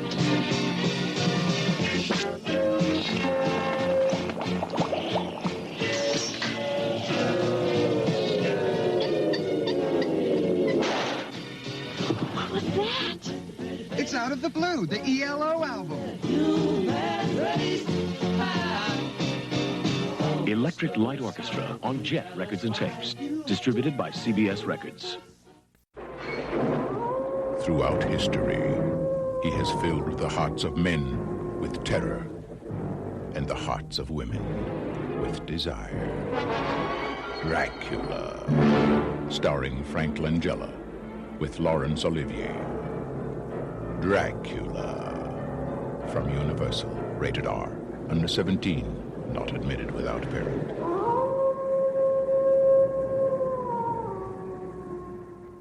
Everybody shout! Come on now, sing out! It's time for the Ghoulies get together. They got jokes for everyone with laughter, songs, and fun. So let's go to the Ghoulies get together. Come on, everybody, join the Ghoulies. They're gonna do their thing for you. They're kind of strange, they're real funny. And you'll be glad to know they love you too. Hey, everybody shout! Come on now, sing out! It's time for the Ghoulies get together. You're gonna see how funny they can be, 'cause it's time for the Groovy Ghoulies show. Yeah, the Groovy Ghoulies. It's Halloween. I thought I would sneak that in. There's a time where we took the monsters and made them into cute things that we like. The Groovy Ghoulies. I don't know if Walt and Sean, I don't know if you guys remember that on Saturdays. The Groovy Ghoulies shows. They came on and they would sing songs like the Archies, and it was Frankenstein, the Wolfman, and Dracula, which is great because Dracula. They had it was like Laugh-In. They'd come out and go, hey, where were you when the lights went out? In the dark. Just do these little jokes and stuff. And they would have these songs, and they did the Monster Mash song and stuff. But what's interesting is Dracula was voiced by Larry Storch. Remember Larry Storch from F Troop? Oh, God. Yeah. And the Ghostbusters, and God, that guy did so many things. And the Wolfman, smooth when he would talk. That was Howard Morris, the guy that was played Ernest T. Bass on the Andy Griffith Show. That's right. Oh, he was in so many things. He was also in History of the World, Mel Brooks' History of the World, introducing Great Caesar and the Palace. Which is that's great. Right. And we had a lot. They had so many things they did outside of that. And back now, when I watch Andy Griffith Show reruns, especially the black and white episodes, a lot of them say directed by Howard Morris. I'm like, Ernest T. Bass directed this episode. It's me. It's Ernest T. It's great. That's awesome. I love those old shows. Oh, they're great. And you can't believe that. I think he's from New York. And how would you know listening to him talk as Ernest T. Bass, which is great. I've been watching the Andy Griffith Show, and I told you last week I'm currently still in the middle of watching Dragnet. What a best cop show ever made. Yeah. It started on radio. I watched the 50s episodes. They're in black and white, where Harry Morgan wasn't on it. Then he brought it back in 1965 or 6 as a color show in the 60s, which ran all the way to 1970. And I'm watching it, and I'm like, this was amazing how this man produced and directed and starred in every episode. So do you think Harry Morgan looked 70 when he was like 17? I don't know. We were talking about that the other day. I'm like, were some actors just old all the time? He just always looked the same age. Yeah, it's like that guy was. It's like DeForest Kelley, Dr. McCoy. Oh yeah, I would see him in old movies. I'm like, he's old then. I hope people don't see pictures of me and say that. I'm like, were you just really old all the time? I'm like, no. All of a sudden, I was young, and one morning I woke up and bam, I was old. I was 86. I can't believe that. Yes. Well, I want to do a little on this day in history. Oh, great, right to this. On this day in history. I didn't plan it that way. It's terrible. On this day in history. On this day in history. Some of these are well before us, which is good. October the 23rd is this day, if you're listening on this day. But if you hear it later, just know that's the date. Today is October 23rd. It's the weekend before Halloween. 1814. One of the first medical procedures happened on 1814. You guys want to take a little stab at what it was? That's close, but not quite. Same area. Oh, hemorrhoid. No, that's the wrong area. You're going the other way now. That's not. But they're so close sometimes. No, believe it or not, one of the first modern plastic surgeries in the West was performed by Joseph Capew on a soldier's nose in England using Indian techniques in 1814 on this day. Was the first plastic surgery. It was a guy who had been hit with mustard gas, but I don't know what it was. It was an accident of some kind. Today, Walt Disney's, on October 23rd, Walt Disney's animated film Dumbo, the elephant, was released on this day. Now, do you guys know what year it was that Dumbo was released on this day in history? It really floored me because I forgot what year it was, and I couldn't believe it when I saw it. 1958. You say 58, Walt? Dumbo? Walt Disney? Say 58. 54. Walt Disney's Dumbo was released on this day in 1941. Oh, wow. World War II was going on when this movie That's came out. crazy. Yeah, I couldn't believe it was that long ago. On this day in history, 1956, the first video recording on magnetic tape televised coast to coast was on this day in 1956. Wow. On magnetic videotape. They were using it way back then. We didn't get it until the late 70s, early 80s. On this day in history, the Smurfs first appear in the story Johan and Perlio by Belgian cartoon artist Peyo. You want to take a stab at what year the Smurfs premiered? I don't even know what on that television. all meant. The Smurfs. I just want to know his name again, so I know First who to blame. appeared. I can't say that again because I'm going to butcher that one into something that I can't say. That's a dangerous name. 84. Sean? First appearance of the Smurfs on television. First appearance ever. First appearance ever. 1961. 61? You're sticking with... No, I've got to go earlier than that. I've got to go 1970. 1958. Jeez. Was the Smurfs. It was a comic little animated thing is when they first appeared on television. It'd be a long time before we saw them on TV again in the early 80s. And he wasn't blue. It was 58. Not blue. And I think, what was it? They're little German, Austrian creatures. And they always says that they're three apples high. That was the Smurfs. They're three apples high. 1963, the Neil Simon play Barefoot in the Park, starring Robert Redford and Elizabeth Ashley, premiered in New York City on stage. I put that in there because I was in Barefoot in the Park. I was in a production of it here at the Pump House Players in Cartersville. It was really fun to do live theater and play in Barefoot in the Park. I was the telephone repairman that brings their phone. It's the comedic role that he gets to come in and he's reacting to them fighting and stuff like that. And he's showing his he's trying to install the phone and saying stuff and smooth things over, and it's kind of a fun thing to do. We always want to go back 40 years ago. 40 years ago, number one on the Billboard chart, 1981. What was number one? Christopher Cross, the theme to Arthur, Best That You Can Do. Remember that song very well. Great song. Good song. Christopher Cross was just such a talent. He was, and he recovered from COVID last year, and he had a bad bout with it, I hear. By the way, Sean's a big computer guy. Apple did something in 2001 on October the 23rd. You want to take a stab at something big that happened with Apple in 2001? 2001? Yeah, what happened with Apple? What did they do in 2001 on this date in history that might ring your bell? Oh my or gosh. press your power button, or hit Control-Alt-Delete, or whatever you want to say. The first iPod. You're right. They released the first iPod. See, I knew he'd know that if he just thought about it, because he's good at the computers. Right. Apple released the iPod on this day in 2001. It was the size of a basketball and had 3 songs. I remember the player. It held, like a good 20 minutes of music. Yeah. Speaking of James Bond, 2012, today's the date that Skyfall premiered. In 2012, James Bond on this day in history. Birthdays today include Frank Sutton, Sergeant Carter himself. Yes, sir. From Gomer Pyle, USMC. He was, and I had no idea he was a Southern boy.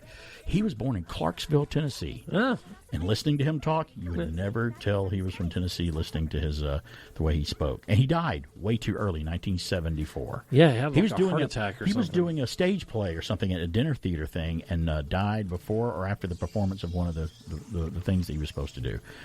Died way too early. And he was a funny guy. I can't hear you. He was. Did you know? I did not know this. When Gomer Pyle was canceled, it was Jim Nabors that quit Gomer Pyle. He's like, we've only gone so far. I'm getting old to be a private still on the show. I'm going to use a lot of makeup and color my hair. Let's move on. I'd like to do something else. And CBS said, well, hell, let's give you a variety show. And they did. It was a Jim Nabors Hour, and he had like a show like Carol Burnett where people would come on and stuff. And then they thought about continuing Gomer Pyle with Frank Sutton as the main character, the sergeant, and then bringing Goober from Mayberry out there and turning it into Goober Pyle USMC. And they're like, no, that would be cheap because it's just a knockoff of him, so we didn't do that. So they almost did that because the show was still in the top 10 when they stopped it. And Jim moved on to other things. That's crazy. A great singer, too, by the way. Could you believe that voice came out of him when he would sing? Well, that was the big thing about his variety show. Oh, yeah. On this day in history, 1959, birthday, Weird Al Yankovic. It's his birthday today. Good old Weird Al. Thomas's favorite artist. His real name is Alfred Matthew. Doesn't quite sound as good, does it? Today's the birthday of Johnny Carson. To me, best Tonight Show host there will ever be and ever By was far. is Johnny Carson. He died in 2005. 1942 was the year Michael Crichton was born, American novelist and sometimes director. He's directed some pretty good movies that I've seen before. I keep forgetting some of his films. Andromeda Strain, Congo, the one about the apes. I saw that was recently. Michael Crichton. That's a tough one to watch. I know, and it's not that great of a movie. It's maybe a good story. But he directed a film in 80 or 81 or 82. I can't remember when it came out. It had Susan Day in it and James Colburn. It was called Looker. Did you guys ever see Looker? I remember where they that. took people. It was a whole movie about taking people and putting them in commercials when they weren't really there, like CGI. And there was this whole controversy about it. I'm like, wow, we were even thinking about that back Michael in Crichton 1981. was a genius. He was so ahead of his time. And they had an interesting gun in Looker. They could shoot you with this gun, and it would make you black out, and time would pass like that. If you got hit with this gun, you would black out, and you'd wake up like hours later. But for you, it was like a second went by. That's just just so like weird. being on this show. That's right.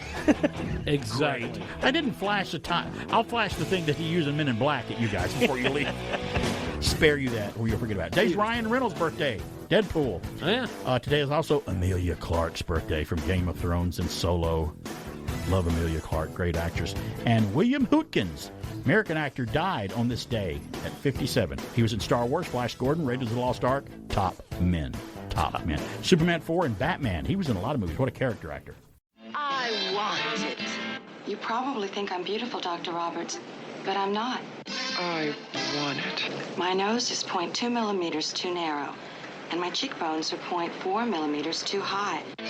I want it too. I do television commercials. They want a certain look. Hi, I'm Cindy. I'm the perfect female type.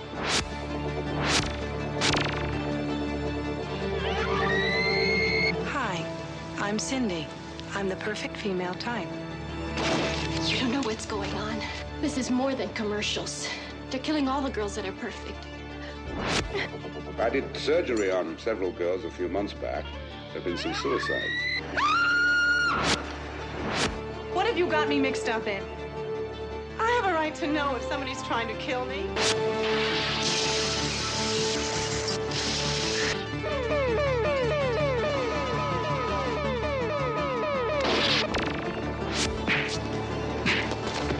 look at the screen. If looks could kill, Looker.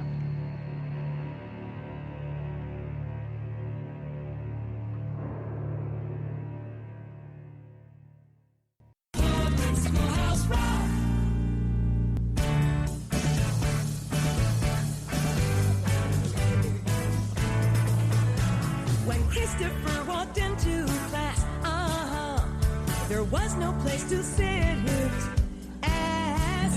Instead of objection, he raised an objection. Yeah, Christopher shouted some interjection. Damn, this sucks. Screw this. Yo, this ain't fair. How come I don't get a chair? Interjection. Damn. Is a big word. Screw. That you can't spell. There's too many kids in the classroom, and there's not enough books to go around. It's a bitch when you gotta go to public school. When Desiree opened her book, she had to take a second look. Richard Nixon is pressed. Yeah, that's what it says. So Dad started shouting some interjection. This blows. How could I learn history when the book only goes to 73? Eat me. Interjection is a big word that you can't spell. Because there's too many kids in the classroom, and there's not enough books to go around. It's a bitch when you gotta go to a public school. So if you're pissed, damn, and steamed, crap, really mad, screw this, and getting reamed, eat me. An interjection is the thing to shout. This blows.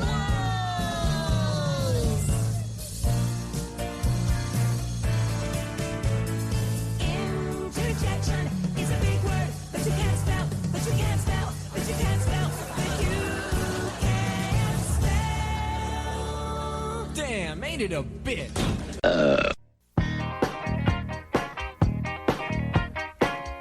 Hey, we're back. It's BK on the air. I want to tell you about Cartersville Bicycle Service and Supply. They offer maintenance and repairs of all bicycles as well as parts and accessories. Whether you're a veteran rider or just starting out, Cartersville Bicycle has what you need to get out and enjoy the roads and trails of Northwest Georgia or wherever you want to go. And the weather's wonderful and it's getting cooler out there. You know, I love riding in the cool weather, so I like it a lot more than when it's hot. So I need to get out there and ride some. Stop in and see the shop. They're located at the corner of West Avenue and South Tennessee Street and are open every day, 7 days a week from 7:30 a.m. till 4 p.m. You can call them at 470-315-BIKE. That's 470-315-2453.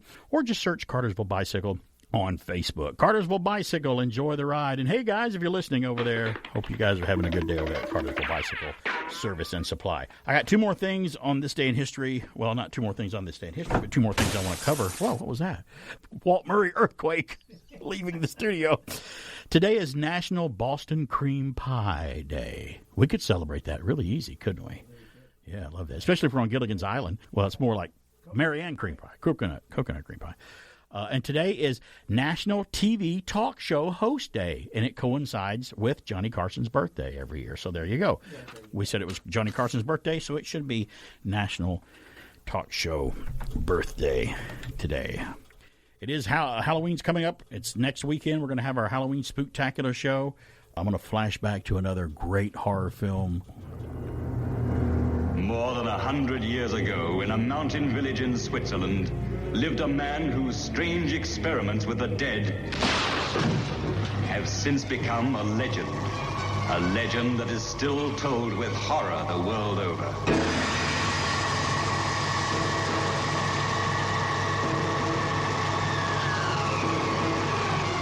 We've only just started, just opened the door. But now's the time to go through that door and find what lies beyond it. But don't you see, Paul? We've discovered the source of life itself, and we've used it to restore a creature that was dead. This is Frankenstein, who revolted against nature, who experimented with the devil and was forever cursed.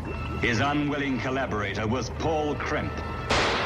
I can't prove you murdered, but I can stop you using his brain. Why, he has no further use for it? Don't be a fool! Be careful!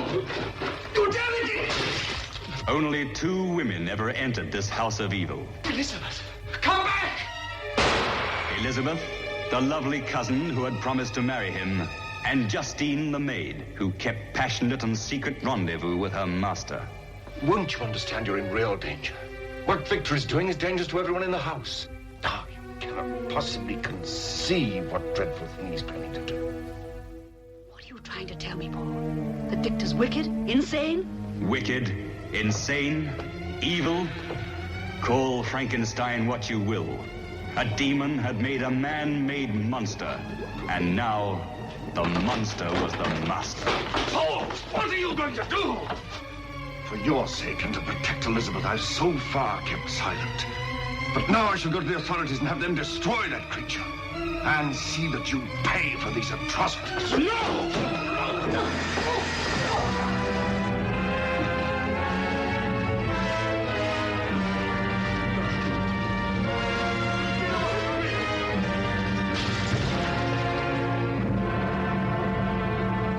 Yes, Peter Cushing in the Hammer classic, The Curse of Frankenstein from 1957. I keep forgetting that The Curse of Frankenstein in their first film, which was actually called, their first Dracula film from Hammer was called Dracula. Everywhere else except in America, it was changed to The Horror of Dracula was the title. They just changed the title to it. I don't know why. They do stuff like that. But that was the first kind of introduction to a lot of people to Christopher Lee and Peter Cushing. And boy, are they a horror household name today, because I know all of us in this studio right now are big fans of both of those guys. Oh, yeah. I always called them the horror dynamic duo. I mean, one of them was always chasing the other one. One of them was playing some kind of monster, and the other one was chasing him. I mean, in The Mummy, the first Mummy movie they did, Christopher Lee was the mummy, and Peter Cushing was chasing him. Horror of Dracula in America. Peter Cushing was Van Helsing. ChristopherLee was Dracula. And they did everything, too. They also did that one on the train with the Yeti. Horror Express with Telly Savalas. Yeah. That's an Italian film, but it's very well done. I loved that one. 770-386-1450 is our number. Let's somebody's calling right now. Let's see who's on the line. Hey, it's BK on the air. Hello, Jeff. Hey, man, you about forgot about me, didn't you? Well, just about, but I was going to go to you. That's all right. You call back. I knew you would. Well, I got to back up about 10 days or so. Back up 10 days. Uh-oh, okay. 13th October, that's Marie Osmond's birthday. Marie Osmond, yes. Marie's still looking really, really great. Yes, it does. And by the way, there's another famous person. Do you know who? Famous person's birthday. Who else's birthday was it on the 13th? Me. You? Did you share a birthday with Marie Osmond? I like to share more than that. Hey, oh, okay. Start saying, is that all you share as a birthday? I used to watch the Donnie and Marie show religiously as a kid. What a great variety show that Donnie and Marie had. I mean, it was fun. They had some of the Sid Marty Krofft characters were on there. They did a Star Wars parody once. It was a big show in our household. It's great. I couldn't get through it because my mind was elsewhere. Marie was a little bit country, and Donnie was a little bit rock and roll. Remember, they did that little song together, and they always do a song from each one of them. It was great. All right, but anyway, just had to pass that little trivia along. Well, happy late belated birthday. I didn't know it was your birthday, but happy birthday. We all hope you had a great one. Oh, always. And Walt doing a great job today, my friend. Oh, thank you, sir. I really All appreciate right. that. Thanks, buddy. We'll talk to you soon. All right, bye-bye. All right, bye-bye. Not so much Sean, but Walt is. Yeah, just Walt. Thanks a lot. Sean is terrible. I'm the black sheep. Sean of the is Marine just family. here. Yeah, there's a lot of us. Actually, you're the red sheep. The You have whole red hair. family is pretty much that way. But your red hair is getting a little gray in it there. Yeah, Are you coloring it like I am? I put gray in my beard. Yeah. I actually put it in there. I'm actually getting to the point where I should just. Yeah, it's called Just for Old Men. Because and the problem makes is us look our age. You see kids now that in their teens and they're coloring their hair gray. I'm like, why would you on purpose do that? It's like, well, think about it. crazy. We should have done that. Then nobody would know. Yeah, That's what I tell people. I'm like, You're I'm ageless. coloring it gray. Isn't that fashionable right now to do that? You know, you mentioned Donny Osmond, and you mentioned Weird Al today. And he had that great spot. The most brilliant thing that Donny Osmond has ever done is he was in the White and Nerdy, video. And if you With Weird Al, yeah, that's Google right. it, he did 4 minutes of that. Oh, that's and great, yeah. None of it was choreographed. None of it was planned. He just did it. Weird Al was singing. He sung the whole song, and Donny Osmond was behind him, and he was like, before they started, he's like, what do you want me to do? And he goes, I don't know, just do whatever. Just and so improvise. he improvised the whole thing. It's now out on YouTube. And when they got done, he was like, what did you do? And he goes, I don't know. And so they went over and watched it, and they were like, it was one take. It was all improvised. That's great. And it is brilliant. And That's Go to awesome. YouTube and find that. It is the... For the 10-second clip that he's in there, you laugh. But if you watch that whole thing, he's brilliant. My side was hurting. I was laughing so hard. Like, I mean, it is brilliant. That sounds just like what Sam Elliott did when he was asked to be in The Big Lebowski, at the bowling alley. Yeah. Where he's like, well, he's just the old guy sitting there talking to the dude, and doing his thing. And he's like, what do you want me to, what did you do in The Big Lebowski? What were you playing? He says, I have no idea what I was doing there. I just read the lines, did the lines, and left. Still I don't know one of what the they want me funniest for, movies which of I all thought was time. great. So out of the blue, he's there. Yeah, speaking of Donnie Marie and Variety Show, I got from UPI a story about another variety show coming up. From Wade Sheridan at UPI. History of the World Part 2 variety show from Mel Brooks is headed to Hulu, believe it or not. Mel Brooks is writing and executive producing a variety series for Hulu, which will act as a sequel to his 1981 film History of the World Part 1, which was funny, by the way. I wondered when they were going to do a Part 2, and this is going to be it. It's great. Somebody else is calling. Let's check in with our caller before we go back. Actually, we don't have time, so sorry. Call back. We've got to go to a break, but we'll take your call if you come back after the break. Nick Kroll, Wanda Sykes, Ike Barinholtz, who was in Mad TV, David Stanson, and Kevin Slater are joining Mel Brooks as writers and executive producers of History of the World Part 2. It will begin production in the spring of next year, with Hulu ordering 8 episodes. Searchlight Television and 20th Television are producing. The old 20th Century Fox is now called 20th Television. Brooks said, I can't wait to once more tell the real truth about all the phony baloney stories the world has been conned into believing are history. He said. That was his quote. He wrote and directed and starred in the original film, and I'm looking forward to it. I hope they don't tie his hands to doing comedy at BK on the Air. Happy, happy Halloween, Halloween, Halloween. Happy, happy Halloween, Silver Shamrock. Happy, happy Halloween, Halloween, Halloween. Happy, happy Halloween, Silver Shamrock. It's time. Time for the big giveaway. Halloween has come. All you lucky kids with silver shamrock masks, gather round your TV set. Put on your masks and watch.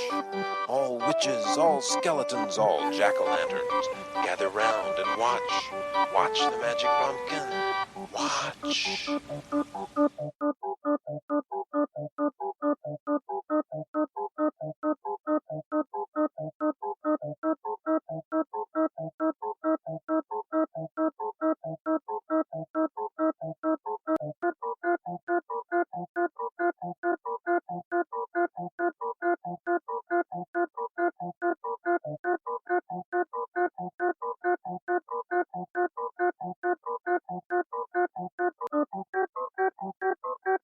Yeah, baby.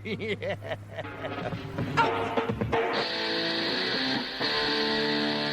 You're listening to BK on the Air.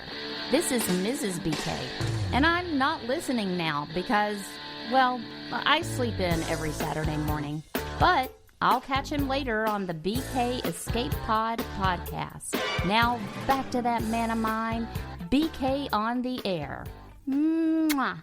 The bulk of people in the world don't listen to this show along with I don't you. know. But she does listen to the podcast. And listeners every which day. is good. So I just had a wonderful listener drop off a Stephen King poster for us for that was awesome. Pet Cemetery. I appreciate him coming by with that. Okay, let's switch gears here. We got Halloween coming up, and a lot of the parks like Universal and Disney and Six Flags, they do Halloween nights. Where you go up and check it out. I went to one back in the 80s at Six Flags, which was kind of disappointing. I'm like, it's a couple of guys running around with a Jason mask on. It's not very scary, but I hear they upped their game on all of that, especially Universal down in Orlando really makes it great. By the way, did you see that the speaking of rides, and I'm going to put you guys on the spot to ask about your favorite roller coaster here coming up, guys. I've got a new roller coaster story here. The Mummy ride, Revenge of the Mummy at Universal. That is a great ride. If you've never been on it, it is fantastic. It's based on the Brendan Fraser movie. And I just heard that they are closing it down at the end of this year or next year. They may have already done it to revamp it and bring it back bigger and better than ever. So I'm like, cool. I hope it's still based on that Mummy, not the Tom Cruise one that came out not too long ago, which was terrible. That was terrible. So keep it there. It's going to be updated, so that's going to be great. Looking forward to that. They've already opened the Velociraptor Jurassic World roller coaster, which I hear is fantastic. They were just building it when I was there last. I'm like, I can't ride it because they're not done with it. And when we were there, they were testing it with water dummies in the seats. They put these water-filled dummies that represents humans in the seats to see where the pressure points move. They're filled with liquid and stuff. And it was fascinating to see that. And I didn't even know they did that. Very interesting. I to would see them love to testing see it. that. I'm like, just let me ride it as a test. I'll test. Come on, put me on there. I love living dangerously. Don't you live dangerously every time you ride them anyway? I'm a big dummy full of water. I'd love to see a roller I'm a coaster bag full mostly of big full dummies. of water. Yeah, that's right. Sean, if you had to pick your favorite roller coaster you've ever been on in your life, not thrill ride, but just basically roller coaster, what would your favorite one be? Do you have one? The favorite's always got to be the first roller coaster ride that I Isn't was that true ever for a lot on. of people? Yeah. Yeah, that's true. Which right? one was your first one? It was Space Mountain. Space Mountain, a good one at Disney. That was wow, my first that's roller a good coaster first ride ever. favorite coaster. Walt, if you had to pick one, what's your favorite roller coaster you had to, out of all of them you've ever ridden? I know there's a lot we haven't ridden. Yeah, so. the first one I ever rode was the one at Kings Island. The two racers that are racing each other. Yeah, okay. But my favorite is the DeLonga Mine Train at Six Flags at Georgia. Six Flags, that is a great one. I used to ride the mini mine train, the kiddie one. Oh yeah. And when I rode that one at Six Flags, I was just a kid. I'm like, I'm awesome now. I rode the mini mine train. Yes, but the day that I graduated to the Scream Machine, I'm like, now I've really Scream made Machine it now, is which is great. And I remember the first time I rode it, I'm like, the whole time I'm in line, I'm going, why am I doing this? That was Why am I my doing first this? wood Why am roller I doing coaster. this? Was the Mine Scream too. Machine. It's a really cool roller If coaster. I had to pick my favorite, now it doesn't necessarily mean that the roller coaster that we pick is the fastest, the highest, or the most awesome in the world on the list. It's just our favorite. For some reason, there's a roller coaster at Universal which blows me away every time I ride it, and it's the Incredible Hulk. The Incredible Hulk, just the name saying it's an Incredible Hulk roller coaster. This thing shoots you out of a tube up. And it's a tube with lights on each side. You're in a tunnel of lights, and it's like you're being blown out of radiation or whatever. And it just the way it moves, the whole experience of in line watching David Banner in its experiments and stuff with gamma radiation and stuff. It truly is one of the best roller coasters I have ever been on. Very cool. The Incredible Hulk. It's really great. Well, the reason I asked that is I got a story here. Wonder Woman roller coaster has been announced at Six Flags Magic Mountain, and I think that's the one in California. Yeah. Opening Six Flags Magic Mountain, Los Angeles in the summer of 2022. The single rail ride entitled Wonder Woman Flight of Courage will be the park's landmark 20th roller coaster, the most at any theme park in the world. It will also be a whopping 13 stories and reach speeds up to 59 miles an hour. 59 doesn't sound fast in a car, but in a roller coaster, 60 miles an hour is when pretty you're fast. out there airing it out. The roller coaster will be located in the DC Universe area of the park, which is currently being expanded and remodeled. As we know, DC Universe ties in with Warner Brothers, which Warner Brothers with Six Flags. That's why they're all at those parks. So DC fans can look forward to visiting the new land once it is complete. It's the DC Universe area. They're going to expand it even more. This announcement came this week on Wonder Woman Day, which was just a few days ago, which marked, get this, Wonder Woman, she doesn't look too bad to be 80 years old, does she? She's 80 years old this week. Wonder Woman, the creation.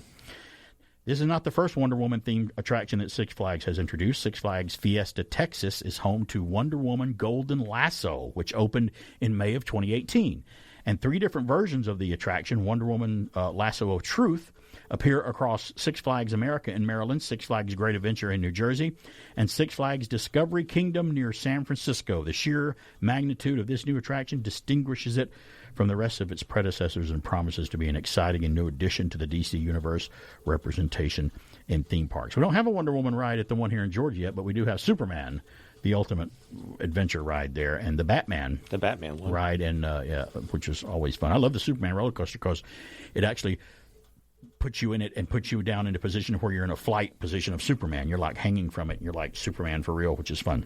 You know that thing, first time I went to ride Superman, the coaster at Six Flags over Georgia, hadn't been to Six Flags in a while, many years ago. I'm like, man, I'm here to ride. First thing I'm going to ride is the Superman ride, Ultimate Flight, I think's the name of it. Hadn't ridden it, looking forward to it, got in line, waited in line for 2 hours. About 20 people ahead of me in the line, all of a sudden we hear this horn blow. Ride breaks down. And they never fixed it the whole time we were there. So the first time I went to ride it, I couldn't ride it. I'm like, no. But I did subsequently get to go back and ride it, and it's really great. This will also be the first Wonder Woman-themed coaster at the L.A.-based Six Flags Park, which is a highly competitive market. Boy, isn't it, considering both Disneyland and Universal have added large e-ticket attractions in the last year, such as the new Avengers Campus at Disney's California Adventure. Six Flags Magic Mountain was in need of an exciting update, so they got one.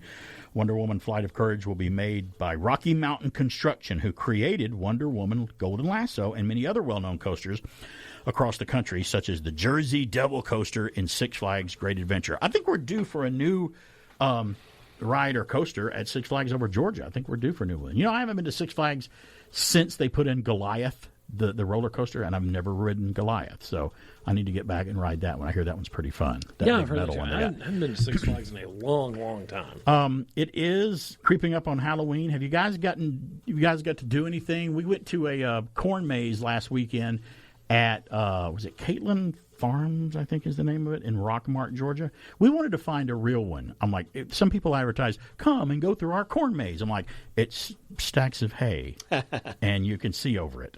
That's not a maze. So we went to this one, which is fantastic in Rockmart. Look it up. It's a real corn maze. It's a huge, huge cornfield. And if you look in, they show you aerial shots of it, and every maze they have, it's either a piece of art or it spells out something, which is fantastic. You can't see it when you're in it. But I'm there. I just wanted to go through the corn maze. I'm like, come on, honey, I haven't been in a corn maze in forever. Let's go through a real one, and this one is really real. And then, we're starting walking around. I'm like, I hope I don't run into Malachi from Children of the Corn, all that stuff and whatever. That was in the back of my head. But they had something you could do. You didn't have to do this, but she wanted to do it. I'm married to type A personality, and if there's a challenge, she's going to go after it. I mean, she's a dive master diver and all this stuff, and she's a school teacher and all this stuff, so she does things like that. You can either just go through the corn maze, find your way through it, and come back. That's fine. Or you can take a card with you which has the numbers 1 through 10 on it at the bottom and find these stations inside the corn maze. And there's a hole puncher at each station that has a different design, so you know you're at each one, and find all 10 of these hole punchers that are in there for your little piece of paper. She's like, no, we're going to do this. We're going to find everyone. I'm like, oh no. I'm only meant to be here for 30 minutes, but now we're going to be here for like 2 or 3 hours in this thing. So we went through it. She found every one of them. I'm like, I'm just following you. It's cool. Let's go. She was using Stacy Tingle or something to get through all these things. Stacy should know better than to let you lure her into a cornfield. But she did. Well, that's no doubt. We're not dating anymore. We're married now. But I did a quick video over and posted. I don't know if anybody saw it on Facebook and social media. There were corn on the ground. Ears of corn that had fallen off, and I just picked them up, and you can just kind of grind them in your head, and all the corn will come off in your hand. I'm just shooting video, and I'm like, it's raining corn, and I was just throwing it on her from behind. It was going into her it was going into her hair and stuff, and you guys can't see it, but I'm wearing makeup. I have a black eye. I was going to say, right here, but I put makeup over it. Yes, you enjoyed sleeping on the couch. So yeah, she didn't. She didn't like that, but it was fun. But it was a true corn maze, and it was really fun. There was a hay ride, which is really fun. They put you in this big thing pulled by a tractor. You go out to the cows, and they're like, I'm like, oh, they have hay at the bottom of the hay ride, and it's on the floor where it's nice and soft. I'm like, oh, I'm a dummy. Oh, the hay is for feeding the cows. Once we get out there, the cows mob this hay ride, and you're like, okay, here's some hay. Here, take it. They're just robbing all of us of hay. It's a dairy farm too, so we got to take a tour. They had a store. They had just a lot of cool stuff there, and it felt very Octoberish to go to one, and it was really fun. If you haven't had to do that, it's really cool to go check that out. Yeah, you guys done any Halloween stuff lately this month other than watching horror films? Because I've been doing that. Corn maze tomorrow. You're going to one, so is a real one, and it's high enough where you can't see over it. I It's guess. I don't know. I haven't so. been there before. It's Washington Farms. Okay, cool. East of town, and a friend of ours works there, and they were like, "Yeah, you need to come out." So, Sean, you've got a young son. What do you guys got planned for Halloween? Are you done already? Just still picking out his costume. He's down to 4, which we may end up wearing all of them. What's he narrowed it down to? Are you going to switch them out like every other hour or something? Keeps going. What are we looking at? Can you tell us? 3 anime characters that I have no idea who they are. Oh, they're anime. What's the fourth one? Is it Godzilla? Oh, Godzilla. Okay, that's fine. Nothing wrong with that. I vote for Godzilla. So I think we're going to try to go to Bert's Pumpkin Farm. Oh, Bert's is great. Okay, I heard that's a good one too. So yeah, that's really great. If you can find a pumpkin farm locally where you are, check them out. I mean, it's a local business. This is a functioning farm that we went to that really still make their own milk and pumpkins and stuff. There's not many of them left, folks. And this farm had been in their family since the 1800s, and they still live there and work it. And it's really cool to see that still happening. Guys, thanks for being here. I appreciate you guys coming in and have fun with me today. Yeah, awesome. thanks for having me Don't in. let Alan know that it takes 2 guys to replace him. That's not what it means, so let's not let him know that. No, it took me less than one He's person. already shaped like a pear Less upside than down anyway. one. So it's BK on there. Next week is our Halloween show, and our Halloween show Spooktacular next Sunday. It's BK on there here at WBHF. May tomorrow be a perfect day. May you find love and laughter along the way. May God keep you in His tender care till He brings us together again. Good night, everybody.